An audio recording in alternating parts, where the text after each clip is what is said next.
Hello guys, in this video I will show you how to increase your Snap score fast. I'm going to do this with the new account without any friends or Snap score, just to show you how easy it is. First of all, you need to make sure that you have the latest version of Snapchat installed.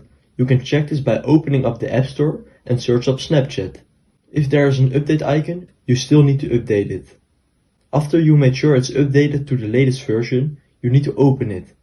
As you guys can see, I have 0 Snap score. What you have to do is press on the search icon in the top left corner and just search up random people. For example, I will just search up BBBB. Now just add everyone. Just to mention, how more people you add, how faster your Snap score will increase. I think this is enough for me. The next step is to take a random picture and send it to everyone you just added. Once you have sent one snap, the second snap will be a lot easier. Now you don't have to manually add everyone. You can just use in the previous snap function. Now if I take a look at my Snap score, it still says 0. But when I exit, wait a few seconds and then open it up again, my Snap score should be updated.